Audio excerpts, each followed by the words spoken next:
Well, welcome to the Howie Games. A man of many talents out of Ireland, a Melbourne Cup winning jockey, a singer of great renown, and from what I can gather, an all-round cool cat, Robbie Dolan. Welcome to the Howie Games. Thanks for that intro. Mate, well, there's plenty more to come. Just when I say that, Melbourne Cup winning jockey, I'm sure you've been introduced as that in a lot of places over the last year.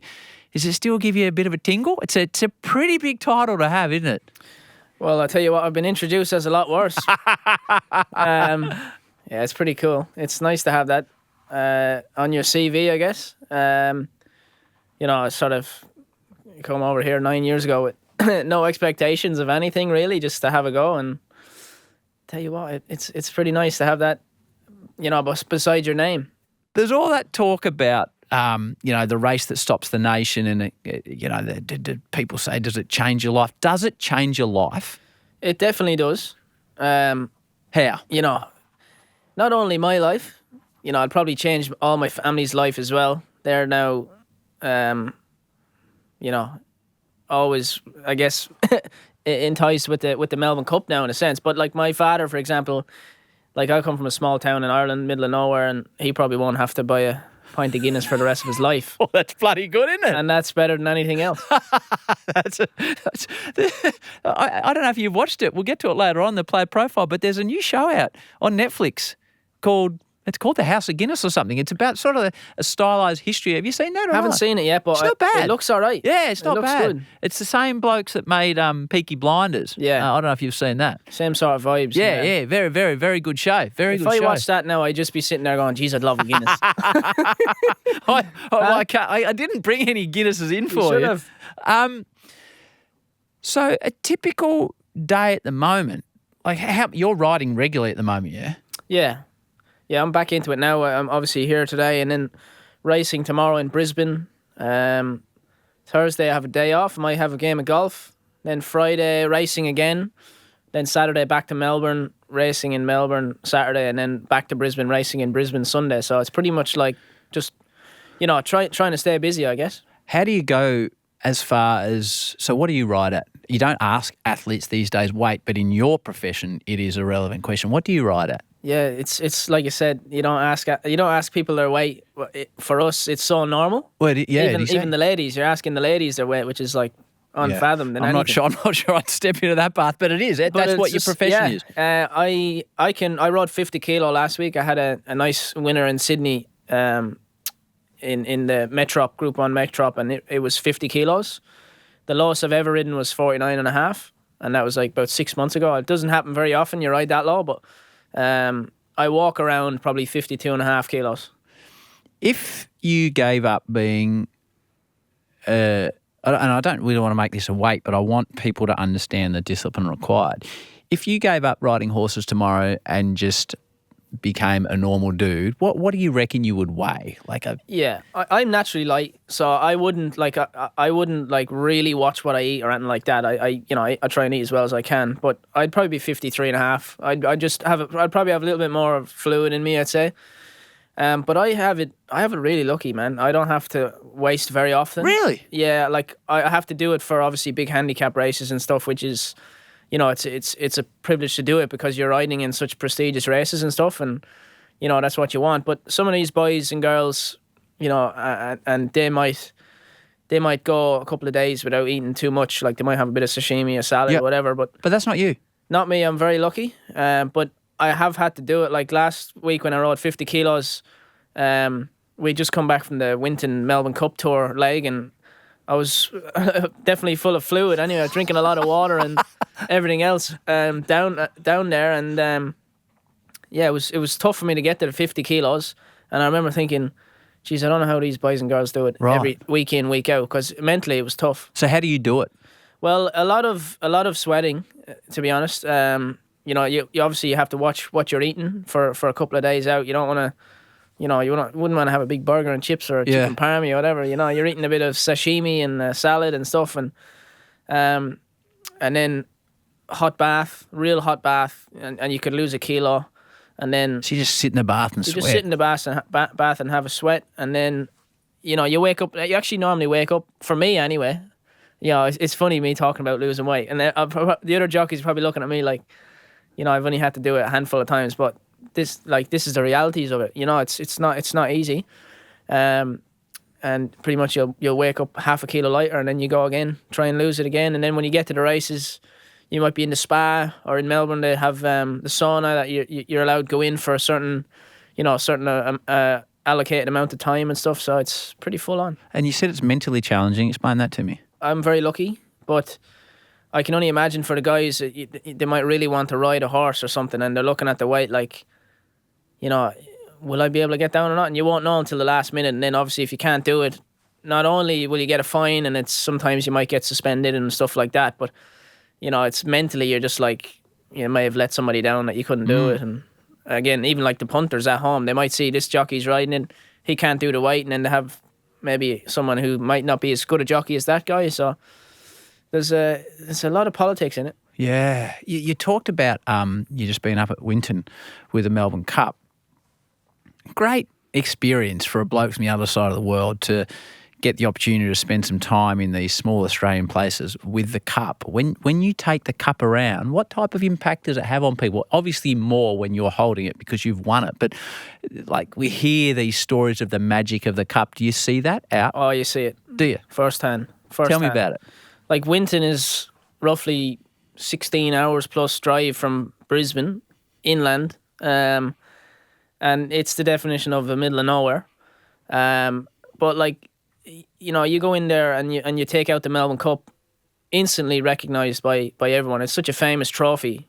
Even people that don't like racing, which is fair, but they still know what the Melbourne Cup is. And everybody probably has their own story of the race. Like I've had people come up to me and like get really emotional, like old ladies and stuff, and say like, we used to do the draw in school when I was a kid, and like we didn't do any of that in Ireland. Like, but I know exactly what it is because I've experienced all that through the beauty of the Melbourne Cup tour. And like people saying like I used to go to the races with my grandfather, and like everyone has their own story of the magic of the Melbourne Cup.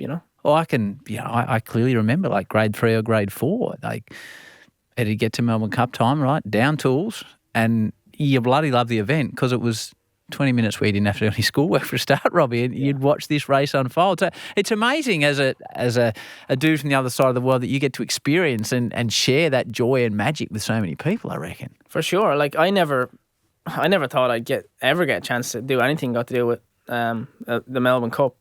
Like even when I first came here, I was in Melbourne, riding a bit of work, and just I just got my apprenticeship, and I was trying to get my license over here in Melbourne, and it was so far out of my stratosphere of a race that I'd ever even be involved in. So to be involved in it now is I'm definitely soaking up everything I can. I love going on the tour legs, and I love meeting. Like this morning we were in the Ronald McDonald house, and we're sort of meeting and learning and with the kids. Yeah, there was kids in there this morning, and like, it's pretty cool. It's pretty special. Tell me something that someone has said to you after you've won the Melbourne Cup about the Melbourne Cup, or about you winning the Melbourne Cup, or them having a punt on you, or at long odds, and people are pretty happy then if they've got on board that it's had an impact on you as, okay, this is what it means. I think for me personally, like a lot of small punters would have had a bet on me. Couple of bucks? Yeah, like a couple of bucks. And my horse was paying 100 to 1 once he come off in 90s or whatever. But like, the old lady that works in the post office, or the man that delivers the post, or like, yeah, the guy who pours me pints down in the pub, like they're the people, like they mightn't have a big bet, but they have 20 bucks because they know me. Yeah. And next thing they're winning all this money. That's what I love. That's great, mate. That's the beauty of the Melbourne Cup, because if I was riding in any other race anywhere else, they wouldn't have done that. And it's just like one of them things, like, like the local golf club we play, they all watched it together and stuff like that. It's pretty cool. Tell me a little bit about your family history and where you grew up, because we're here in South Melbourne and you grew up a bloody long way away from here, mate. I grew up in a small town, Kildare town in Ireland, just a couple of minutes from the Curra Racecourse, which is Ireland's, probably their number one racecourse. It hosts the Irish Derby. And so that's like west of Dublin? Yeah, pretty much. Yep. It is, yeah. It's about 20 minutes away, probably half an hour, depending on the traffic, away from Dublin. Grew up there, had a great little childhood. Family into racing? Tell us about your family's involvement, the history of your family. So my grandfather was a multiple Group 1 winning jockey. What was his name? Pater Matthews. Did you know him? Yeah. He What type of dude was he? He was pretty laid back. He was he was pretty cool. He was the definition of a cool cat. He he obviously later stages where he had dementia and stuff, he might not remember people's names, but he'd always know exactly the horses I was riding, and he'd have photos and he'd watch all the races and stuff. And sadly passed away during COVID, which a lot of people did, and it was tough in small towns in Ireland as well, because we only had one funeral home and there's 20 people passing away in 1 week. Right. But difficult. But he was definitely an inspiration growing up. My father's another one. Did he tell you about races that he won when you were a young bloke or not? See, I didn't have much interest in racing. Right. I wish I did. Looking back now, when I was younger, I wish I could soak it up a bit more. But, when you're young, immature, I sort of just wanted to be a singer and an actor, and done a bit of boxing and football and everything else except for racing. What were you like as a boxer? I was fair. Were you? I just You'd enjoyed been it. quick, wouldn't you? I was all right. I wasn't bad. Don't be getting anybody in here and disparm me. Right? No, I'm not doing. What about as a footballer? Were you the next Roy Keane or not? No, Jesus, no. I was just making up the numbers. Your old man, he was in the horse racing caper too, was he? He was. He worked for Dermot Weld for over 25 years. As in vintage crop Dermot Weld? Yeah. He was in the stable at the time that them horses came over. Right, so I told you at the start I don't know a great deal about horse racing, but the fact that I've tied Dermot Weld to vintage crop, I'm pretty happy with that, to be honest, mate. I'm pretty proud of you there. I'm bloody proud of myself. You haven't written down on that sheet. I haven't written that down at all, mate. Mate, I had to work on horse racing for a while, and there was a famous horse called Sunline, ridden by a chap called Greg Childs that won the Cox Plate 3 times. I was a young fella and I was sent out to interview Greg Childs about Sunline. He'd won 2 at that stage, so he had a beautiful relationship with his horse. And I said to him live, mate, what's so special about this horse? Why is he so good? And he said, well, he's a she. I haven't worked on much horse racing since then, to be honest, mate. So I'm pretty happy with the Dermot Weld connection. So back to your old man. So he was involved in a very famous stable that had a great link to the Melbourne Cup then. Yeah, he was there. He was there pretty much all that time when all that was happening, which back then was, nowadays it's pretty common. There could be 7 or 8 internationals probably this year in the Melbourne Cup, and it's quite common, but back then it was like... It was pioneering, wasn't it? It was basically pioneering. Yeah. Yeah, it was pretty much nearly the first of its kind to do that. And it was back in them little rickety planes flying probably to the other side of the world would have been a lot different back then. But yeah, he was working there at the time, and he was another one who definitely inspired me to, get into the racing and stuff like that. You mentioned music, which is obviously a big part of your journey, which I'm really looking forward to talking to you about. We used to do as part of this podcast, we used to do what we'd call an artist series, where we'd get sort of people from the artistic world in that had a connection to sport. You would have been bloody perfect for that because you had both fields covered. But as a bloke growing up in a small town in Ireland 20 years ago, like what type of path was there creatively for a bloke that looked at acting and singing? A pretty big path, right? Actually, which is looking back now is pretty cool. Like, we had like school talent shows every year, which was called the Best Buddies Talent Show, and the Best Buddies was like a charity organisation. Did you go in those? And I went in it a few times, and what type of performances were you putting out? Singing, right? I was singing. What have you been singing? I'm pretty sure I sang "Fix You" by Coldplay in one of them. Okay. I can't think of the other one. Can you give me a couple of bars of that off the top or not? I'm not asking if you can't, you can't. When you try your best but you don't succeed. When you get what you want but not what you need. When you feel so tired but you can't sleep. Stuck in reverse. You know the rest. Mate.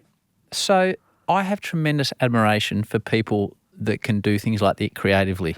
And I shouldn't say that, but I would give my left nut to be able to do what you just did there. That's a bloody good skill. So you're in the talent shows. Thank you for You're welcome. Seeing that for us. So you're in the talent shows. This was a pathway you were looking at as a young fella. Yeah, I did think about it. That was bloody good, by the way. It's giving me chills. So thank you, mate.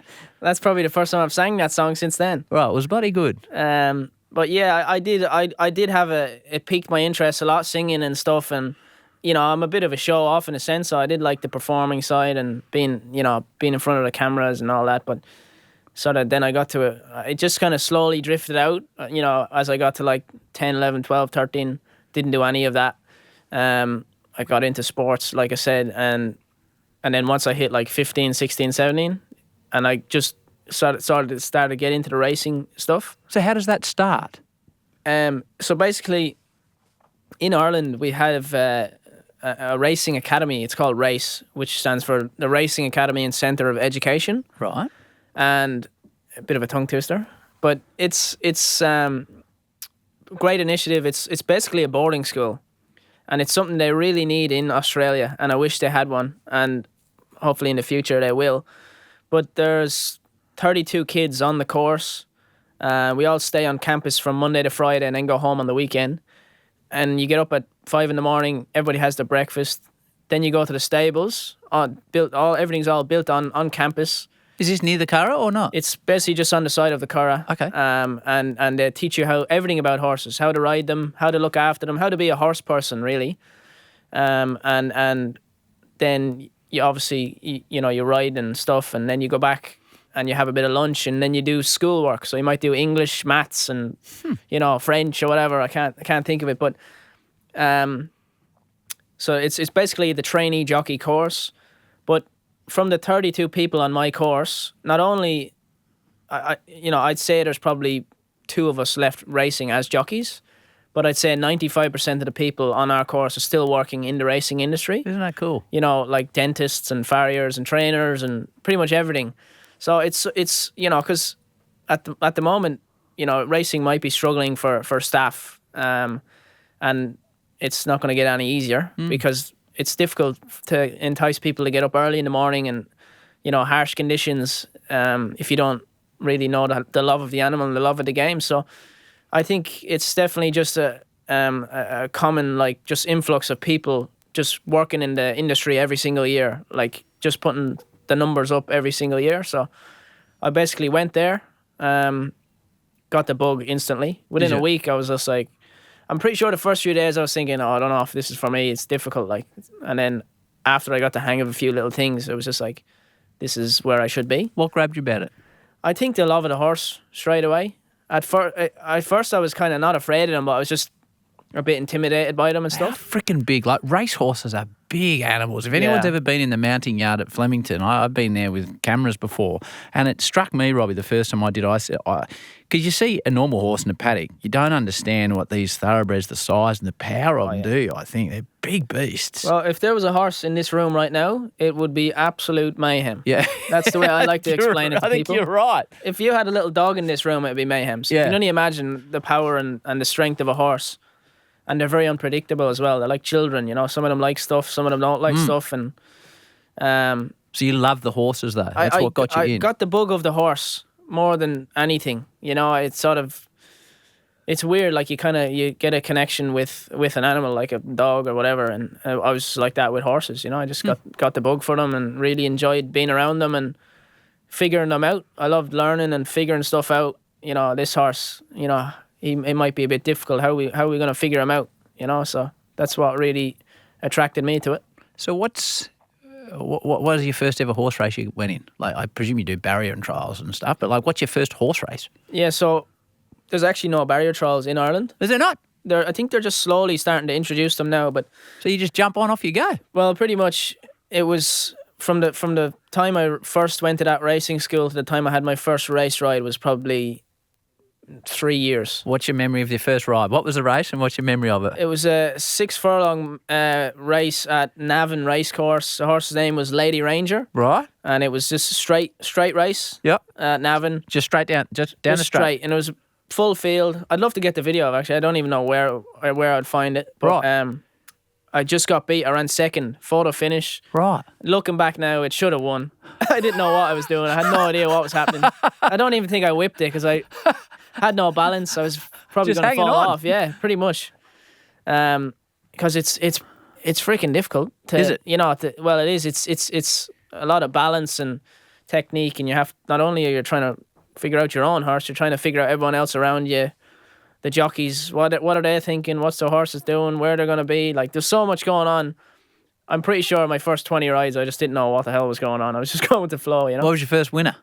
Same horse. It was probably a month or two later, and yeah, it was at Roscommon Racecourse in Ireland, and yeah, it was pretty cool. What's your memory of winning a race first time? A bit of a blur, kind of like winning the Melbourne Cup. Just a bit of a blur. Just going through a lot of emotions and stuff. Like I said, from that first time to go into that academy, it was 3 years or so, or probably more, until I had my first winner, and a lot of ups and downs. And I like anyone's story, anyone in sport, Yeah. especially. Like, it's not easy. You kind of, when you're out of sight, you're out of mind. People forget about you, and you're just always trying to improve yourself and do this and do that, and then eventually you get there, and then all you want is more. All you want to do is do it again. And I remember having that first winner going, that was cool. I want to do this again. And just keep going then.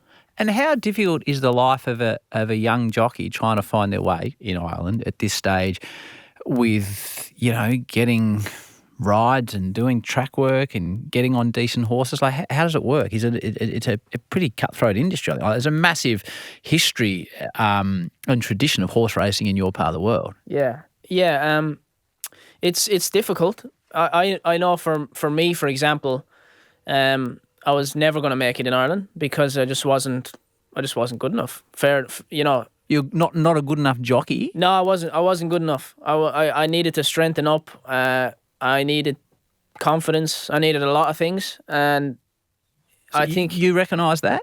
I recognized it. Yeah, I knew. I just wasn't in the right spot to compete as like a champion apprentice or anything like that in Ireland.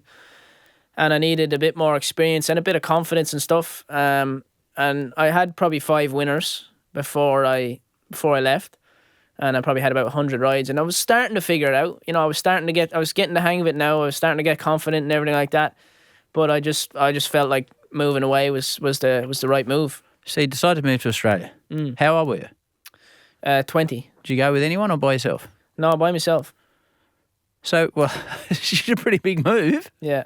Why Australia? And, like, you get off the plane, what's your first step, Robbie? Yeah, so pretty much before I moved to Australia, I was thinking, all right, who do I know in Australia?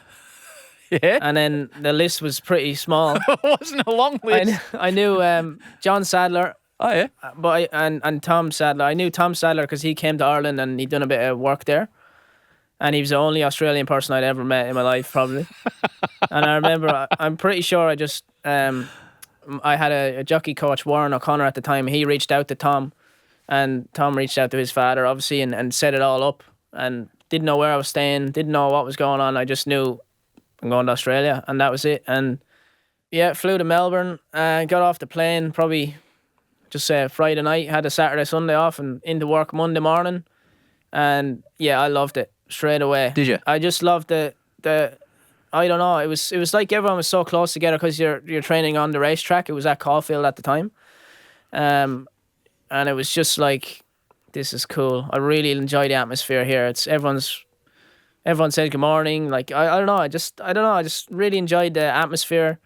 And then I for a while I was thinking, it'd be nice to just ride track work. I don't even need to race. This is great. I'm getting paid well.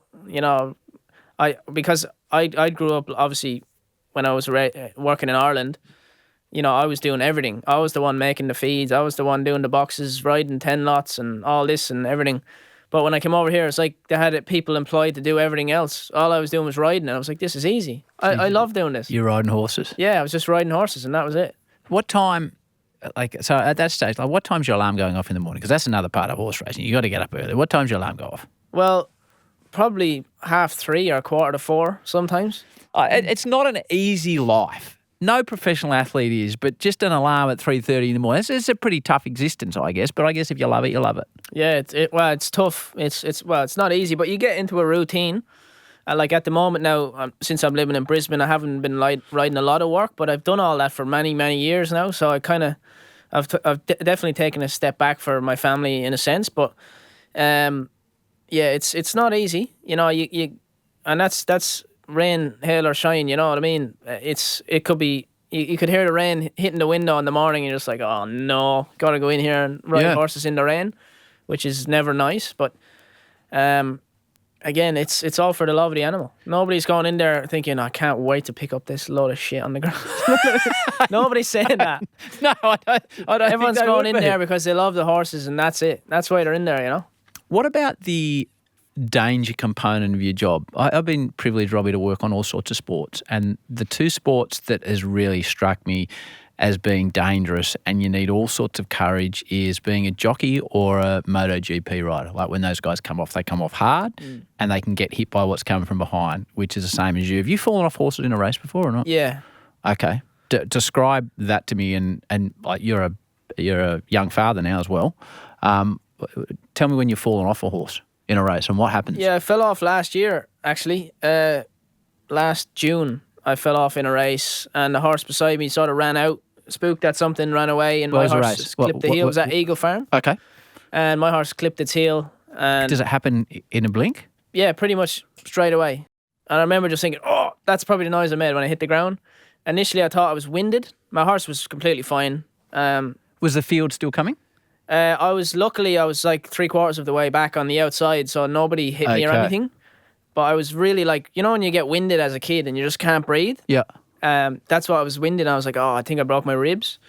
And then the ambulance are there, like, props to the ambulance drivers that follow the races around. They're like on the scene straight away. Like before I even had a chance to stand up, they were already on the scene. And I was just like, I think I'm fine, but my ribs are sore. So they checked me all out. All the ribs were fine. Then I took my gloves off and I was just like, oh no, my hand is a bit sore. And then they looked at it and they were like, yeah, it's starting to swell up and bruise already. So I might need to go and get it checked out. And yeah, pretty much went and got x-rayed and there was a big fracture in my hand. And I actually lost my knuckle. See that knuckle there? Yeah, it's not there. So it's just kind of dropped. It dropped when I was younger a little bit and now it's completely dropped. So yeah, that knuckle hasn't come back. But I asked the doctor and he was just like, that's pretty common. Sometimes it'll come back, sometimes it won't, but it won't really affect me.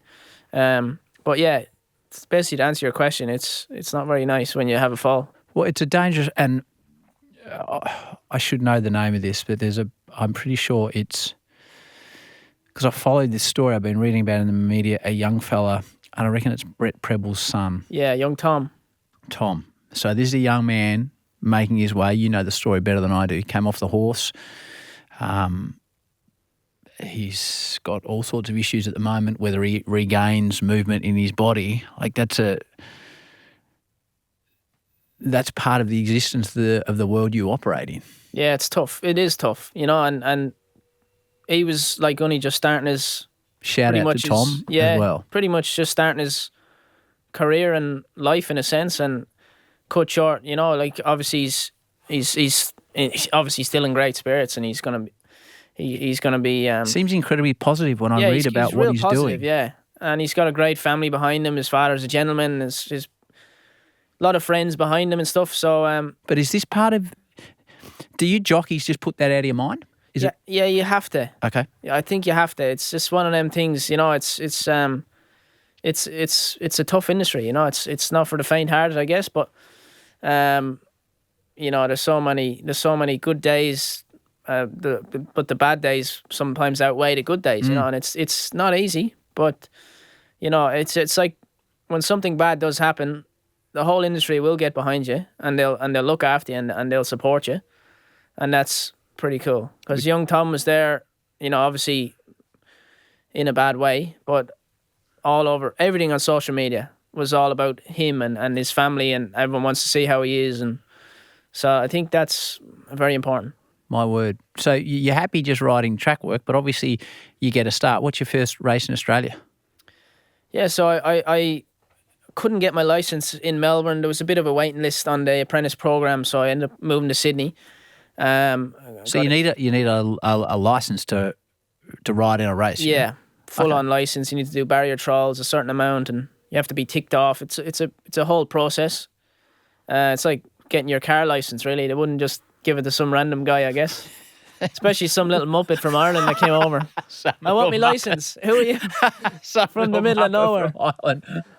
But I sort of went to Sydney and got my apprenticeship there. I rode a little bit of track work again when I first went down. Really enjoyed that, and at Warwick Farm. And Mark Newnham approached me and he asked me that I wanted to be apprentice, and I said, "Yep, absolutely." And he said, "All right, you start this afternoon."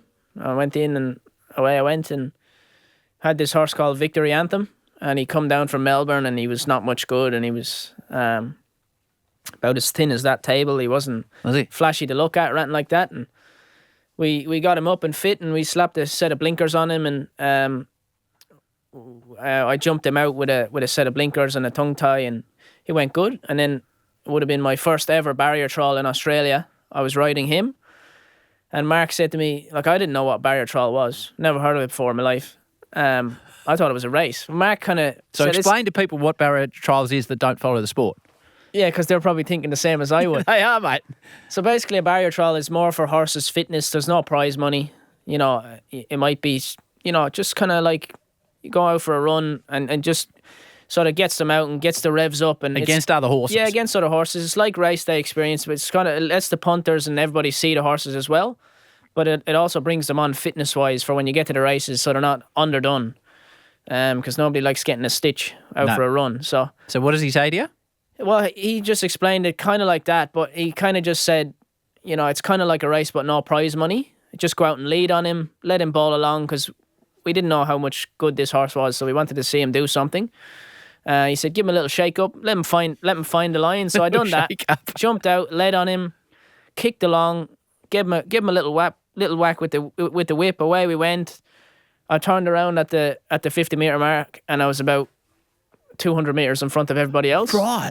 And I'm thinking, this is the best horse I've ever sat on. But what I didn't know was nobody else was trying. Everybody else was just like, what is this jackass doing? So you're in fifth gear and they're all just rolling around in second gear? Pretty much they're just rolling around, getting them around. I didn't realise, you weren't really supposed to go like that. I remember we came in and the stewards said to Mark, was he supposed to go that quick? And Mark was like, yeah. So we sent this horse out anyway to the races at Nowra. It should have been 20-1, but because of that trial, it was like $2 favourite. They thought it was a machine. It's the next Mackay Deeper. So I jumped on it. I jumped out, led on it, and it won. And he was a great little horse for us, Victory Anthem. I ended up winning like 5 races on him. So that was your first race in Nowra? That was my first race in Australia. Was in Nowra. And it was really, really satisfying. I remember, like, after that, I was just thinking, I've arrived. Because it took me months to get everything sorted, license, and, even the visa and stuff. I have to get everything sorted. And then I remember riding that. I'm like, yes, thank God for that. So you've described where you've come from. We go to the 2021 Spring Champion Stakes at Randwick in Sydney. Here we go. Now, our man from Ireland is on a horse by the name of Profondo. That's him. Who says I don't know anything about horse racing, Robbie? All right, roll the videotape, MJ. Ricky spot as they straighten up, and Profondo topping the rise, races to the lead, got a half length up on the filly. It's Profondo from Never Been Kissed, and Allegron head of States a long way back, and French Emperor making ground, but Profondo going through his gears, and it's all go for Profondo, and the Spring Champion, the favourite, wins it easily from Never Been Kissed and Allegron, then Satirical Glory from Benno. Yeah, you're doing a pump of your fist there, Robbie, which I enjoyed. Your first Group 1 winner for a bloke that's come out the other side of the world, didn't know anyone. What is this? You've ridden it for Richard Litt, is it? Richard Litt, yeah. Pays $2.70 in front of a Gay Waterhouse, Never Been Kissed, and Jimmy Cummings Allegron. So some big names there. Cummings and Waterhouse, you sent them into the minor places. What's this mean to you? Group 1 winner. Yeah, it was unreal. It's funny because that was during COVID. So there was nobody there. Right, of course. There was nobody on track, except for obviously a few photographers. Couple of punters here. There, yeah, that's it. Just taking photos. Pretty much just photographers were there, and I was emotional wreck. Oh, yeah. Bawled my eyes out more times than I can say after that. It was like a build up of so many years of just like trial and error, I guess. And he was a really, really good horse, that horse. And you teared up, did you? oh yeah. So, just the financial aspects of your job. So you win a race, any race.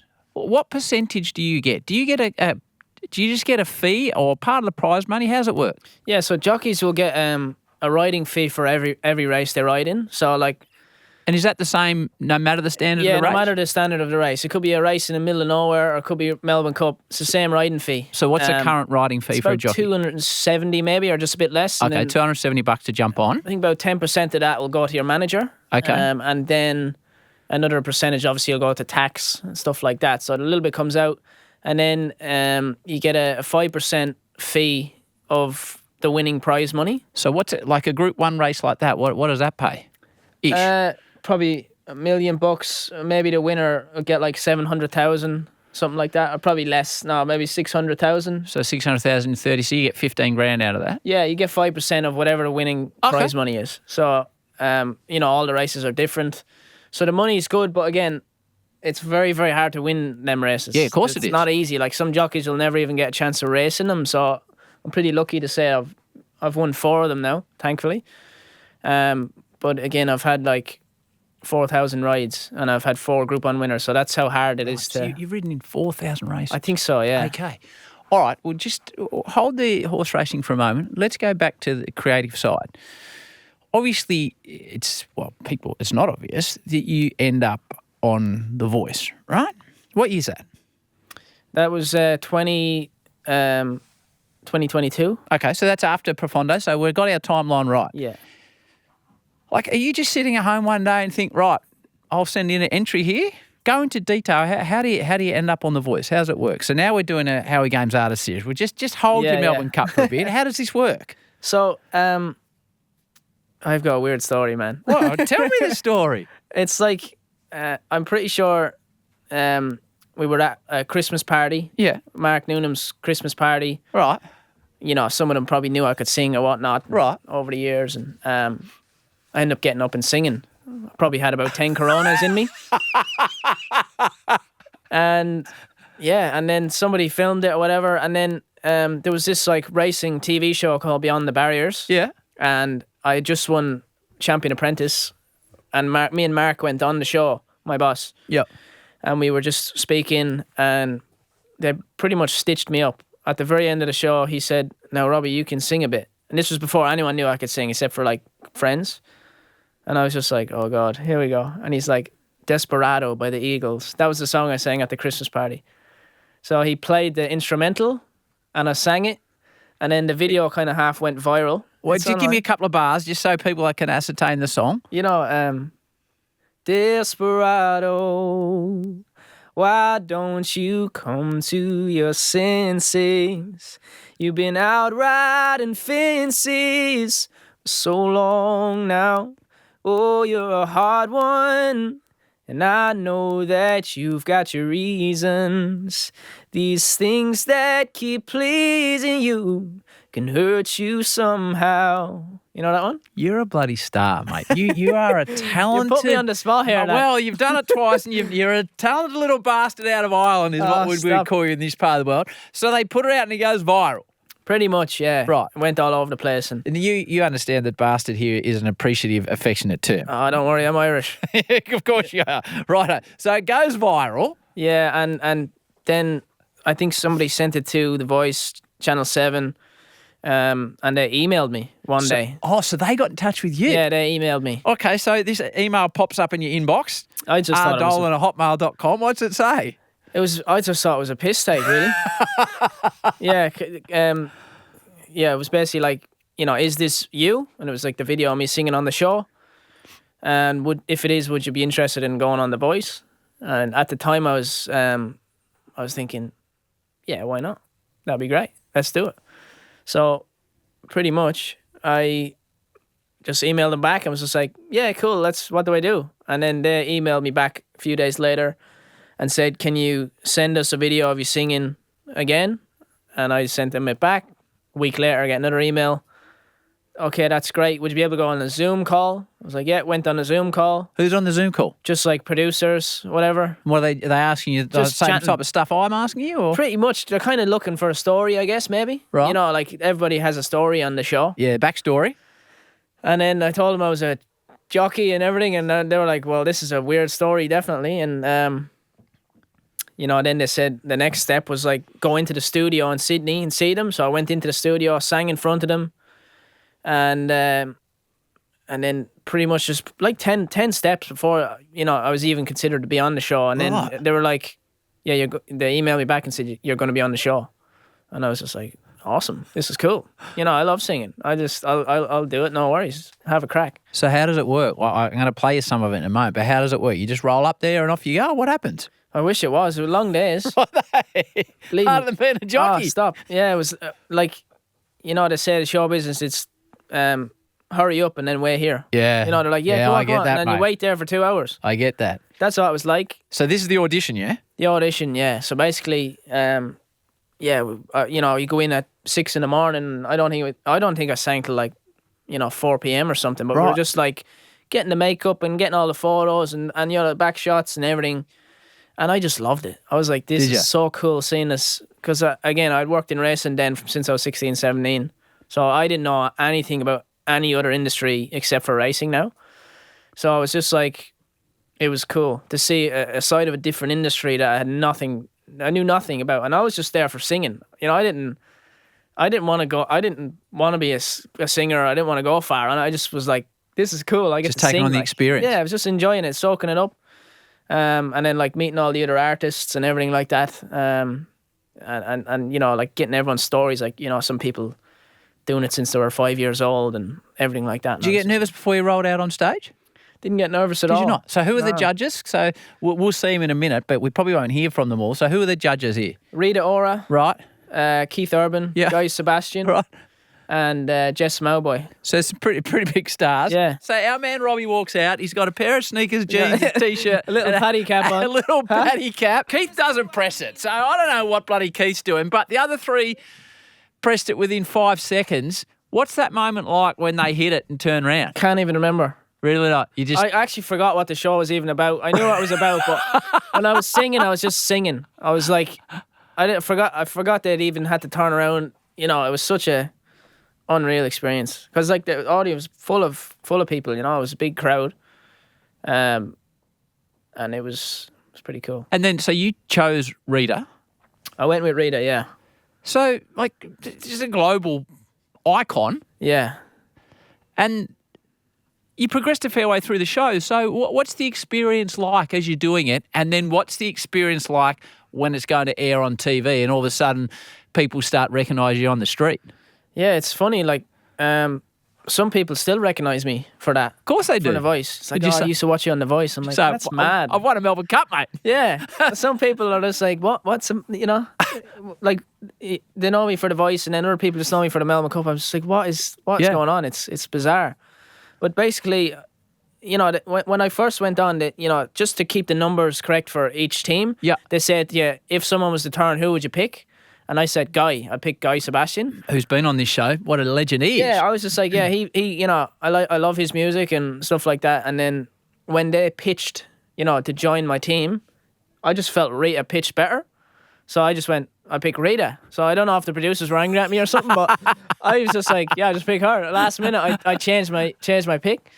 Anyway, we sort of, yeah, like I just, again, same with the other thing, I just kind of kept getting through.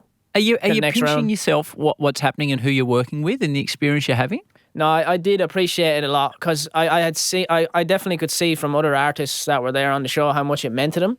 And I didn't want to just come in and just, you know, feel like I was just being a prick. You know what I mean? Like, Yeah. I'm just there for the sake of being there, which I was. I just like singing. That's why I was there. But sometimes that's probably the main thing. If you just like doing something, you should just do it. But I did definitely, you know, I soaked it all up when I was there and I enjoyed it. And it was, again, COVID was still around at the time. So it was kind of like we probably didn't get the full experience. Like Rita, for example, I said to her, like, you know, let's go for a pint. You know what I mean? Let's go and have a beer. Just joking. And she was like, you know, we definitely should. All of us, like. But again, because of COVID, we couldn't really do much. But yeah, it was pretty cool. And then I remember like when the ads started coming out, like I wasn't allowed to tell anybody about it because it was filmed a while before. So no one in the stables or anyone knows? Nobody knew except for like real close friends, and that was it. So what happens when you start mugs start popping up on the promos? It was pretty surreal. Was it? I was thinking like when this comes out, everyone's gonna take the piss out of me. All the boys in the room. Like I don't really care what anyone thinks about me anyway. But I was thinking, geez, the boys are gonna take the piss out of me in the jockey room.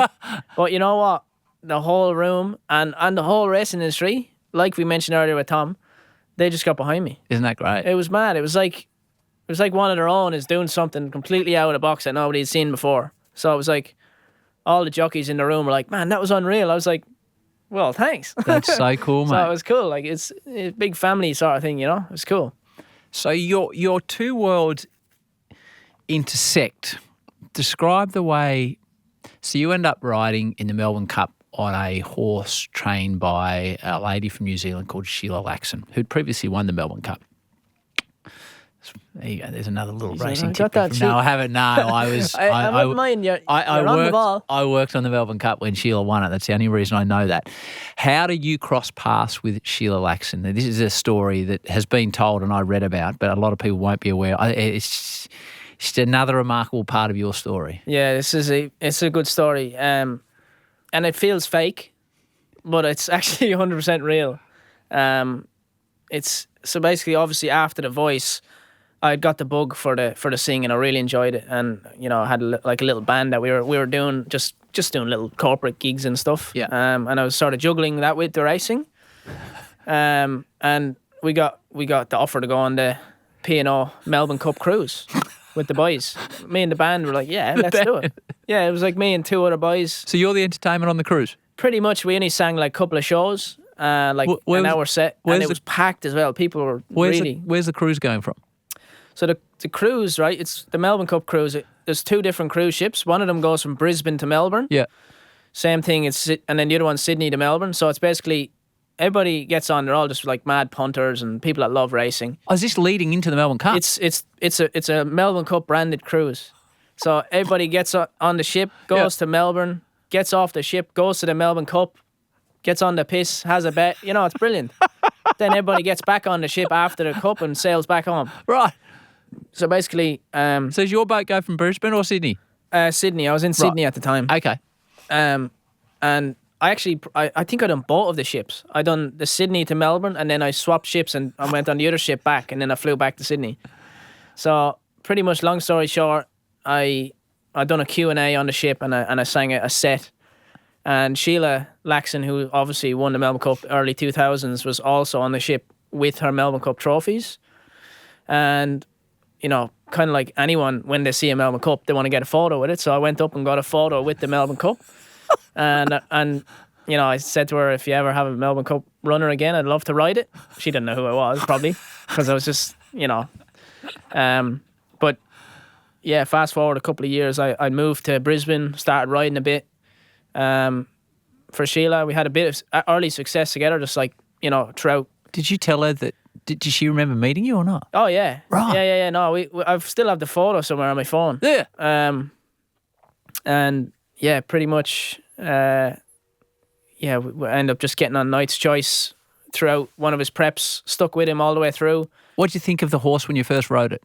He was a good horse before I ever sat in him. He was already a group winner and a lot of talent, and the owners turned down a lot of money for him to be sold to Hong Kong. So he you know, there was already a bit of a spruik on him. But I don't think anyone would have expected what would have happened next. So we won the Melbourne Cup. And it's just mad. Like, you know, I met her on a cruise ship and stuff. And then we won the Melbourne Cup together. It just feels like someone wrote that up. Like, that is the biggest bullshit story I've ever seen. There's not many I'm telling you people now, that's a true story. I met her on a cruise ship. We won the bloody Melbourne Cup. Actually, I might have the photo if you want to see it. Yeah, give us a look. I'm pretty sure I saved it. I'd love to see the photo. So this is the original photo that you went and got with her when she had the cups on the cruise ship. Yeah, me and my guitarist, Jaden. The guitarist got in the photo, did he? Yeah, the three of us are there. I was only looking at it the other day. It's brilliant. That's me and my guitarist Jay with Sheila, and she had a Caulfield Cup there as well. It's got the Pacific something or other in the background, the name of the boat you're proper on. cruise. We had to go in the side door of the cruise ship because we were running late, I think. Oh, it's a great photo. So Melbourne Cup Day Yeah. itself. We'll have a look at the race in a moment. When you go through the when do you first get an understanding of the size and the significance of the crowd? Like, is it when you arrive for the day or when you go out in the mounting yard? Did you ride any horses prior to that? I only had the one horse on the day. It's the right horse. Yeah. In the right race, mate. 100%. So when do you realise that, holy heck, there's 100,000 people here? For me, like, when you're first driving in, actually, it's a bit hard to get in there, traffic and everything. You know, You didn't get a chopper, mate. I'm afraid of choppers. Okay. No. For me, I thought when I walked the track first, like it was in the midway through the day when there was a few races ran on the track. That's when I like to walk it. Yeah. Anyway, we walked up the track, a few of us, and I remember just going, "Holy, what is going on here?" It just doesn't stop. No, it and doesn't. It's so loud, and then there's like helicopters and drones everywhere, and you know, it's there's just a buzz. It's just a buzz in the air. It's pretty special. So what does Sheila, if anything, say to you before the race? She said to me, "You know what to do." That was it. That was it. Same with John. John was just like, "You know what to do," and I was just like, "Yep, let's do it." So, the 2024 Melbourne Cup. Okay, let's have a bit of a look here. What barrier are you in? In barrier 5, see the pink, Pink and green. green cap, yeah. But that wasn't your original barrier? No, so that's even another story in itself. Go on then. We were barrier 6. Yeah. And I remember, because I looked back through all the Melbourne Cups over the last however many years, Yeah. and the stats were like horses that ran in barrier 6 was not much good. And then on the morning of the race, the horse that was in barrier 5 got scratched at the Baskin. And then we got moved to barrier 5. And then barrier 5 had like the most success out of any barrier for like 25 years. Yeah. I can't remember the full stats, but I remember thinking, game over. Give me the trophy now. So you were happy with the barrier move? I was happy, yeah, because I was just kind of like, it was just a bit of a joke, like, barrier 6, there has barely been any winners from barrier 6. Moved to barrier 5, and there's been loads of winners. So I was thinking, we're going to win it.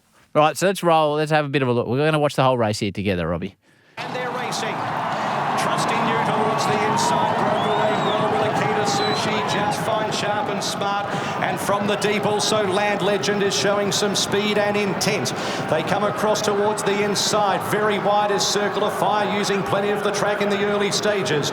600 metres to go on the first round. Just fine is sliding across to lead. So that's the voice of Matt Hill.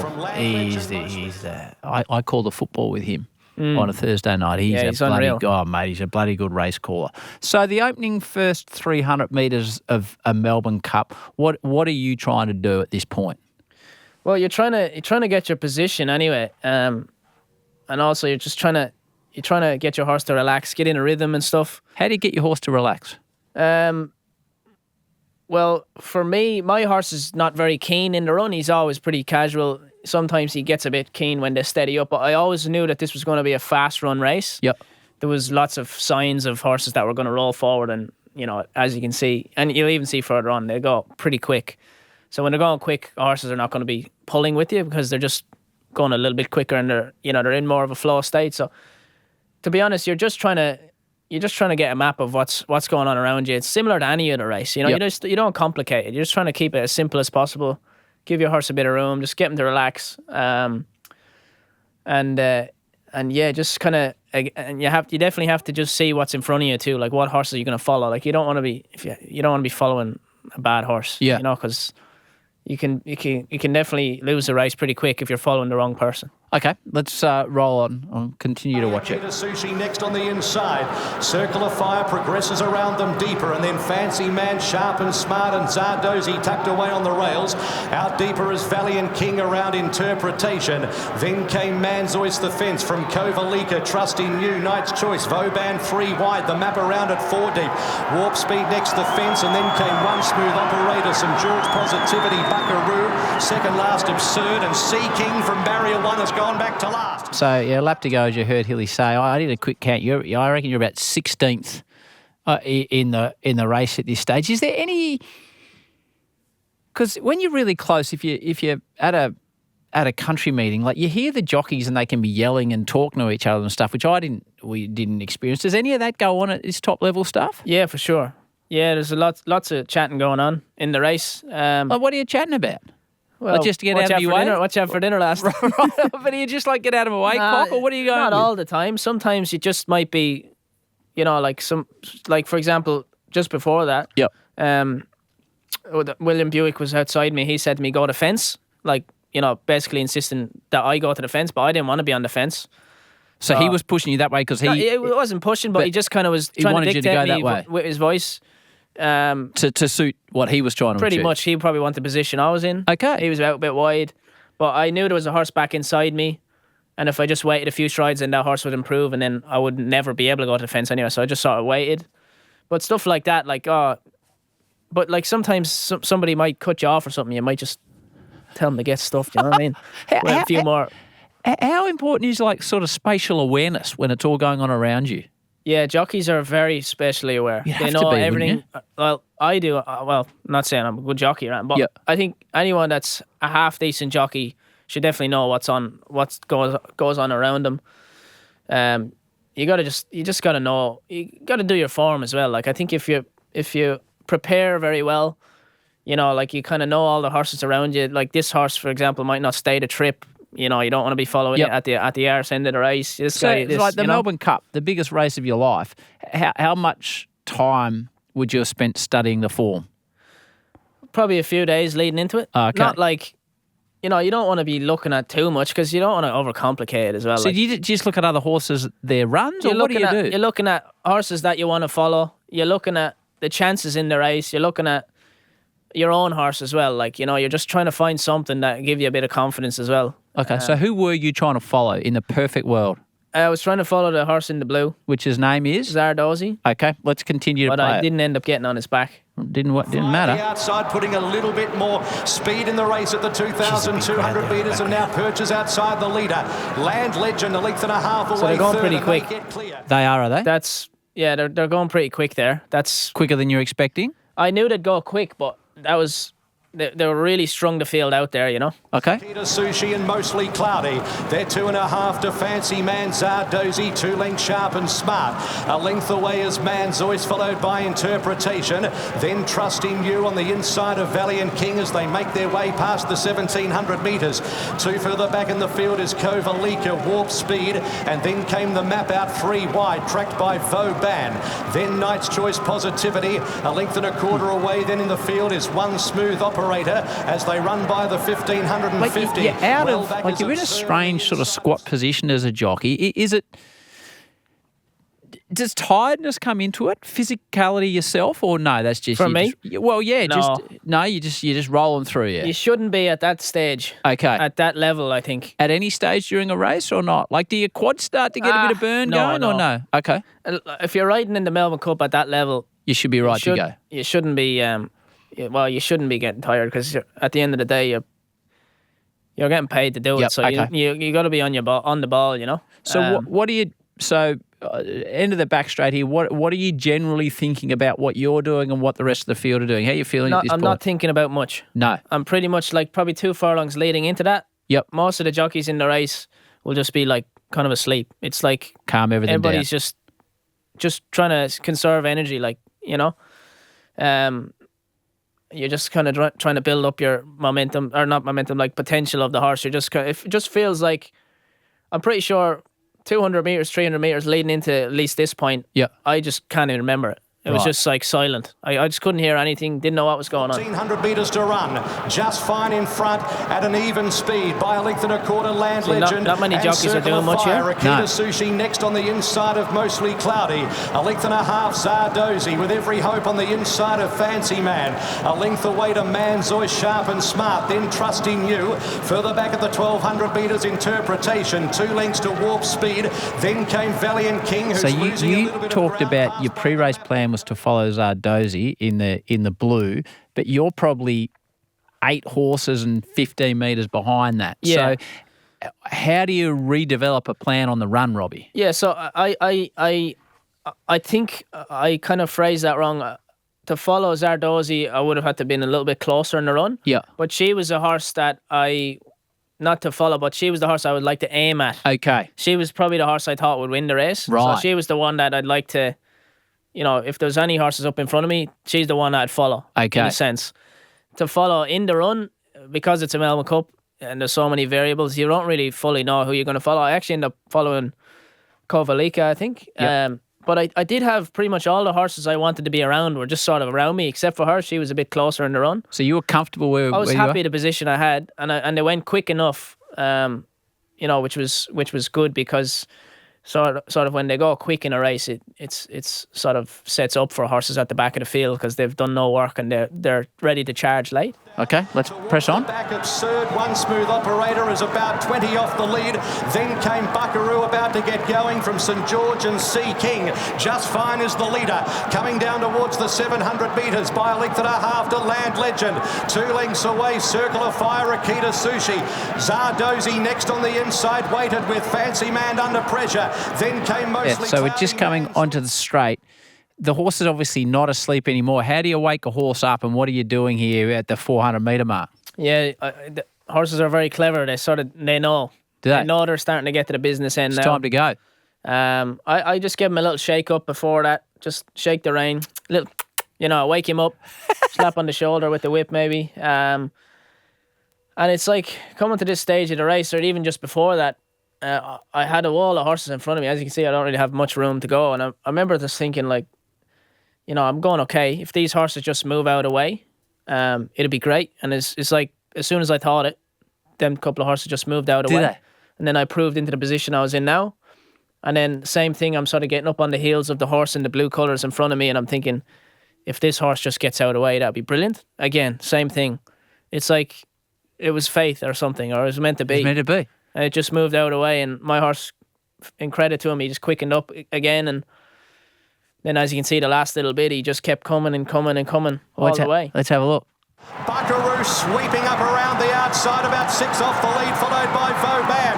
Land Legend goes to the front with Akita Sushi on the outside. There's the gap opening that you're talking about. Zardozi back behind those, Circle of Fire, Fancy Man, and from the long way There's that back, next gap. Buckaroo. It's Akita Sushi. Zardozi a length away on the inside. So the famous clock tower, you're about 200 to go. Your horse is moving forward rapidly. Do you start getting excited here thinking, hang on?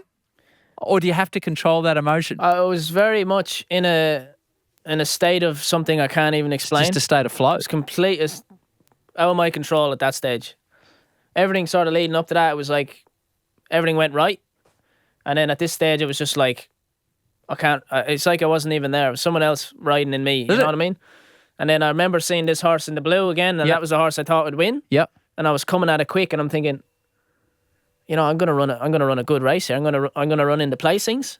And then once I went past it, I'm thinking, Well, let's get to that point. So we're in the placings at this stage. We just passed the clock tower. So that's Zardozi, is it? In the blue? that's Zardozi, Okay. yeah. Zardozi, Knight's Choice. I'm thinking I'm gonna run a place. 100 metres to go. Stop it, MJ. Stop it. So you've just come up next to Zardozi, but there's 2 on your outside as well, Robbie Dolan. How are you going now? I was just hoping the finish post would come soon, I guess. Yeah. I was in sort of a flow state, and I was just really I felt like I could have ran through a brick wall there. And then it was only sort of, I didn't know I had won until that last second when we hit the line. Let's get to that point. Knight's Choice and Warp Speed coming at it. Knight's Choice, Warp Speed, they hit the line. It's a photo finish. Knight's Choice, I reckon's won from Warp Speed and a photo. Stop it there.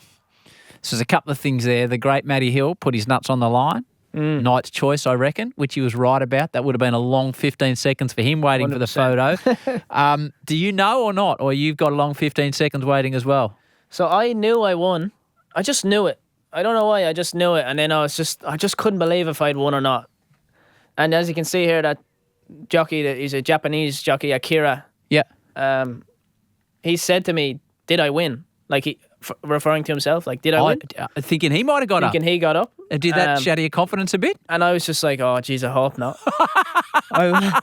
Because I tell you what, you'd be talking to him now and not me. Huh? Well, roll it, MJ. Roll it. We got to wait for the photo. Tail of the field, and Knight's Choice is the winner. Here's the Robbie photo. Dolan for John Simons and Sheila Lexon. It is a rank outsider. Knight's Choice has won.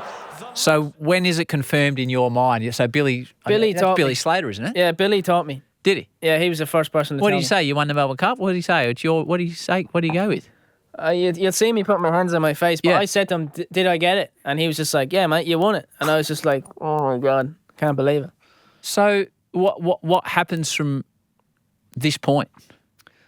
It was like everything just came back. I was in that flow state for the last minute or so. And it was a bit of a blur, a bit of a, like, I felt like someone else was controlling me in a sense, which is, I don't even know how to explain it. You go back through the roses and the punters? Yeah, like sort of, it was only like here. It was like I just snapped out of it and I was just like, what is going on? You know, it just, it's like I just kind of regained control of myself, really. Chatting to Bill, I can't even remember it. And then I'm pretty sure I trotted the horse back to scale because it was like, I was so calm. I wasn't nervous at all going into that race or anything. You know, I was just so focused. And then it was like, I was a wreck. It was like I was shaking. I was just like, if I fall off this horse now and then I lose the race. So I was just like, all these little things like I wouldn't even think about ever. It was like I was just a wreck. It was crazy. Your dad was there? He was there. Yeah, he was there. I didn't know he was coming over. My partner flew him over, surprised me. He came in on the Sunday. And we went to watch Cam Smith play golf at Nudgee there in Brisbane on the Sunday. Flew to Melbourne Monday. Went for a teppanyaki Monday night. Won the Melbourne Cup Tuesday. Sang with Ronan Keaton on the Wednesday. And then he flew back on the Thursday. He's had a Best good holiday of all time. He's had a good few days. Huh? We won't play it here, but there's a moment where you still haven't gone to be weighed, what they call it, return to scale or whatever, and you just hear it in one of the camera mics and you're saying along the lines of, I don't know where I've got to go, I don't know what I've got to do. And it just hit me. It's just like you're being overwhelmed. There's people coming at you. There's cameras in your face. Yeah. Like Sheila's there, John's there, your old man. Like you just look completely overwhelmed by maybe understanding what you just achieved for a bloke from Ireland. Yeah, it was only in that moment that it was again, like it was like everything was just coming to me, like what you've just done, like and props to Maggie Payne who's out here today. Yes. She's basically in charge of when a jockey wins a race like that. She's the person that will say, come with me. She brings you into all the interviews and looks after Christine and Maisie and my dad and shows them where to go because it's very overwhelming. There's a million cameras. There's speak to me, and if it was up to me, I'd speak to every single person in the whole place. 100,000 of them. And she's just like, no, we got to do this and we got to do that, and then you can do this, and without her we'd be lost. So very important job. And how do you talked about through Tom, and then when you went on The Voice about the community of racing, like what do your fellows jockeys say when you get back in the rooms? Delighted for me. Are they? Every one of them, yeah. Isn't that wonderful? It's brilliant. And, we're just competing against each other 5 minutes before. And then everyone's just like hugging me and just, you should be so proud of yourself and everything like that. And, my phone, I couldn't even look at my phone for like a week. It was just like in bits. It was just a million messages. It overheated a few times. But same, like just like we said earlier with the old man in the post office, about $20 on him. Yeah. It's like as you go through your career from the very start to the middle or wherever you are, all these single people that you meet along the way, and they all were like, I know him, I met him here, man. It was like all them people were messaging me from like 5 years ago and when I first moved over, and then like sending me photos and stuff of, when I first started and stuff like that. It's pretty cool. What do you think it meant to the people back at home? It definitely meant a lot. Yeah. My mother doesn't like to watch me ride. She gets a bit nervous in case I fall off. Yeah. But yeah, she didn't even watch the Melbourne Cup until the next day. She couldn't watch it. She was too nervous. Was Nervous she? wreck, yeah. So how'd she find out you win it? Neighbours knocking on the door, I think. And her best friend was ringing her and you know, I'm pretty sure she said she set an alarm to get up and then she set it for the wrong time just to see if I'd won, and then she had no messages, so she's like, oh, I didn't win. And then like people knocking on the door and like the neighbor and like her best friend was ringing her like, he won, and she was just like, what is going on? And what'd your dad say at the track?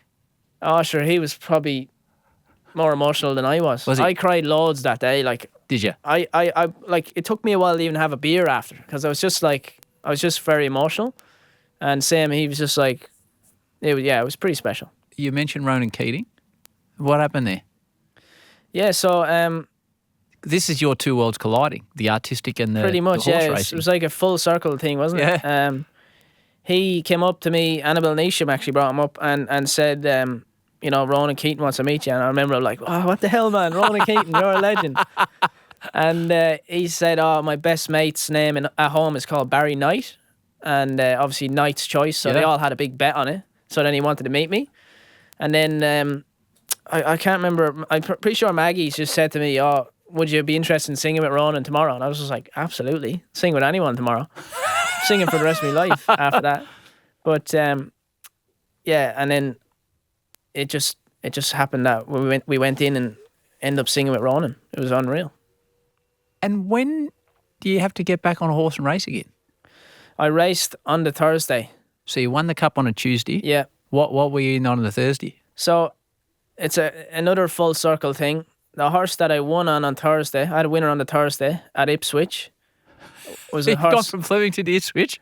There's a horse called Victory Command. Right. And I fell off the horse 12 months before at Eagle Farm when I broke my hand. Right. And I won on him 2 days after the Melbourne Cup.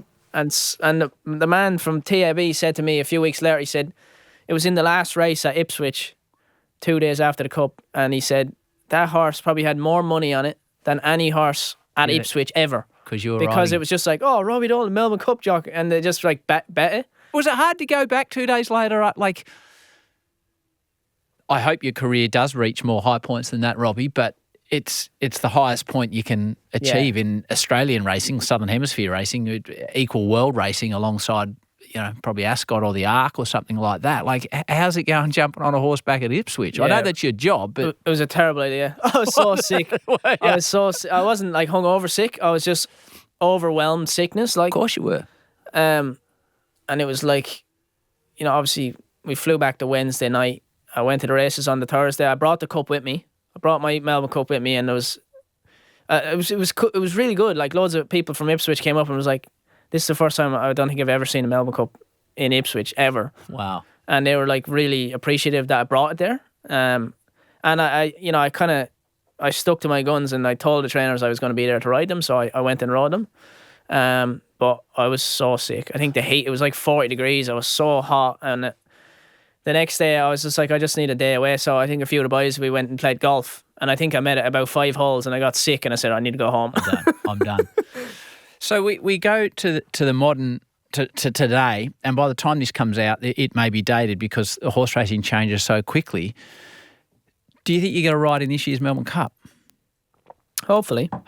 Yeah, that little horse, Knight's Choice, he's fine now, but he had a sickness, and he was ruled out for the spring, so he wouldn't make it back, which is a shame because I felt he'd come back even better than last year. But there's a horse there, Royal Supremacy. I won a group on him 2 weeks ago in Sydney, right? And he's got a lot of qualities that could go to that race. Hopefully, it's an extraordinary story, isn't it? Weird story. I'm sure there's many more chapters to come. It's an amazing story, Robbie. Yeah. On so many levels. We normally finish this podcast the same way, and I could keep you for so much longer, but you've achieved success in 2 fields, in the musical field, the creative field, and in obviously riding a Melbourne Cup winner and other Group 1s, and I'm sure there's plenty more to come. I always phrase this a different way. We have a lot of kids listen with their parents. Some might be on the way to soccer training. Some may be an apprentice jockey. Some may want to become the next Prime Minister of Australia. Some may want to be a Bitcoin pioneer. I don't know. for the experiences you've had and the success you've achieved, Robbie, what advice would you give to those youngsters out there that want to achieve success in their field, mate? Well, I'm probably the definition of never give up. Yes, I guess you are. You know, I'm like many times where I'm like, I'm just gonna go singing because I can't get a ride races. But I just kept showing up. I really try not to compare myself to other people. Like if you're looking at the races and this guy and that girl are riding 4 winners or whatever, and I'm just like, well, why can't I do that? If you're just really comparing yourself to other people and what they're doing, you're always just going to feel bad about yourself. So I just try and compare to myself, really. Just like what just try my best. And if you have a few winners, you do. And if you don't, you don't. Like it's the same in any sport, really, or whatever. I think if you're just prepare as much as you can, and then when you get the opportunity, you're at least you're prepared and you're ready to have a crack. And if you don't even like, we're looking at all my successes. There's been plenty of failures as well along the way, but you just keep showing up, and you're not defined by your failures. You're defined by your success. I don't think you'll be able to answer this. I would have no idea. Maybe you can. Most people that come on this show would be able to answer this question. We'll finish on this. What do you reckon you'll be doing in 10 years' time? Howie Games podcast, maybe? Take your own. There could be the Dolan Games. I don't know. I just go with the flow. I really do. Do you think you'll be riding horses, or you'll be singing songs, or something different? I don't think I'll be riding horses in 10 years, to be honest. Right. Not because I don't love it. I just think it's such a hard... It's not an easy job. It's and difficult mentally you have a young and family physically. now as well. And I don't think I'll be able to last another 10 years as much as I'd love to. Unless I win the Melbourne Cup again this year. That could keep me ticking over, but... I do have other stuff I'd like to do. I'd love to get into a bit of TV and stuff. I'd love to do like presenting and... I don't know if I'd want to work on racing TV channels and stuff. I'd love to definitely branch out into different stuff. Like, you never know. I could see me acting or something. If you have any directors, give me a shout. Well, I'm just trying to think of who we had on this show. We've had a chap on this show you might know by the name of Eric Banner. He seems to be going pretty well in the acting world. We'll have to get a show reel through to Eric. I'd love it. I'd love to do a bit of acting and stuff. Well, I'm sure whatever you do, turn your hand to, you'll entertain people. Mate, we haven't met before. It's been a privilege to have you in the show. Me and MJ, who does punt a little bit, let's be fair, he's now got a horse to follow this spring, mate. May much more success come the way of you and your family. And thanks to Maggie for bringing you in here. It's a bloody brilliant episode, mate, and I can't wait for people to hear it. Good on you, Robbie. Thanks a million. Well done. Cheers.